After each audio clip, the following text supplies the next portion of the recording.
There is a line in the middle of the Odyssey that almost everybody reads straight past. It is about 4 words long in the Greek, and it tells you more about how these people saw the world than any of the monsters do. A crew is starving on a beach. They have been stuck on that island for a month. The wind has not turned once in all that time. Every scrap of food they carried off the ship is gone, and they are sitting next to the sea. Homer tells you exactly what they did about it. They went out with bent hooks, and they fished. That is the line. They roamed about hunting whatever they could get, birds, fish, whatever came to hand, because hunger was gnawing at their bellies. Now, read that again, because the strange part is not that they fished. The strange part is that Homer thinks it is worth mentioning at all, and the way he mentions it. He does not tell you what they caught. He does not tell you they ate.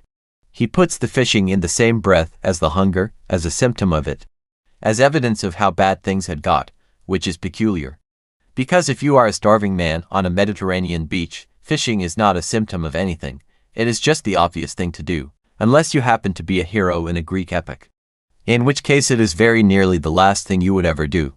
Here is the thing about these poems that nobody points out. They are absolutely stuffed with eating. There are meals everywhere. Arrivals are marked by meals, treaties are marked by meals. Grief is interrupted by somebody insisting that everyone sit down and eat something, and the food is almost always the same food. It is meat, roasted meat, on spits, over a fire. Beef, mutton, pork, goat.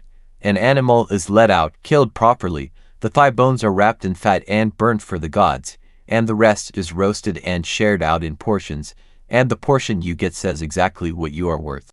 There is bread, there is wine, mixed with water. And that is more or less the whole menu of the heroic world. Nobody orders fish. These are men who spend the entire poem on boats. They are on the water for years. Fish are, at every moment, directly underneath them. And across 2 enormous poems, when anybody sits down to a proper meal, there is no fish on the table. Fish do turn up, but look at where. They turn up in the descriptions of killing. When men are speared and dragged out of the water, Homer says they are like fish spilled out on the sand, gasping. When a body goes into the sea, the fish are what is waiting. Fish appear as the things that eat you, or as the things you are compared to at the moment you stop being a person and become meat.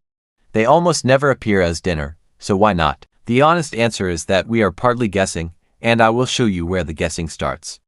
But the shape of it is about status, and it is not really about food at all. In this world, what you eat is a statement about what you are. Meat means an animal was killed, and killing an animal means either a herd, which means wealth, or a hunt, which means skill and nerve and the ability to face something that can hurt you. A boar can open you up. A bull has to be brought down. Meat costs something, and everybody at the table knows it. Fish costs nothing like that. The sea simply has fish in it. You do not face a fish. You do not risk anything. You take what the water hands you, and you take it with a hook and a piece of string.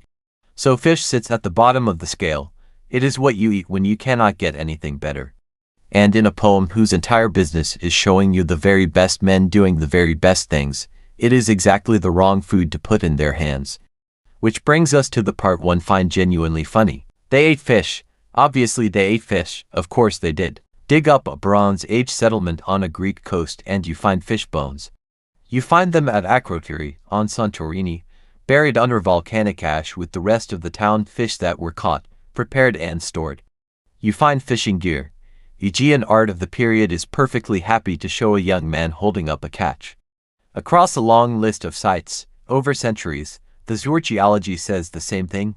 People on these coasts ate what came out of the water, steadily, and in places quite a lot of it. Now, the honest Hedge, because this is the bit that gets overstated. When you test human bone from the region chemically, looking for the signature that a seafood-heavy diet leaves behind, that signature is oddly hard to find.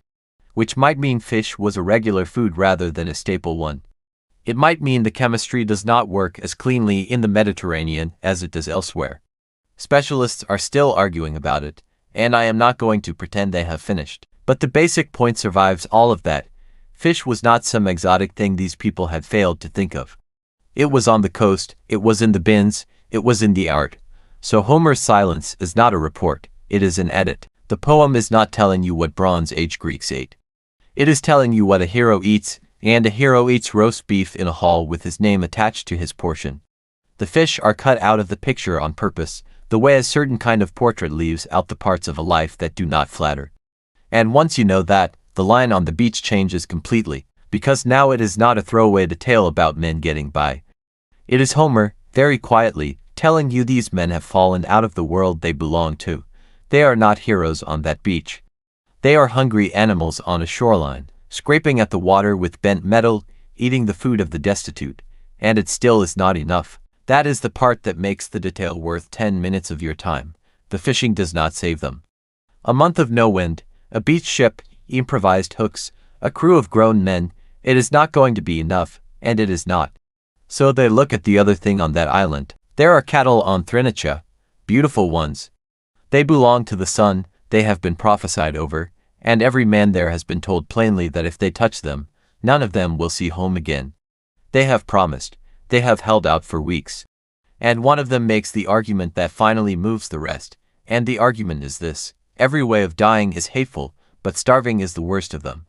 Better to open your mouth to the sea and be finished in one go than to shrivel on a beach by inches. So they take the cattle, and Homer, who has been holding back his strangest images for this, tells you the hides began to crawl and the meat load on the spits while it cooked. Then they sail, and the sun god goes to Zeus, and one bolt takes the ship apart, and every single one of them goes into the water. The fish get them in the end, which is the joke Homer has been setting up the whole time, and it is not a kind one. They would not eat the fish. They were too far above it, right up until they were not, and by then it was too late for fishing to help.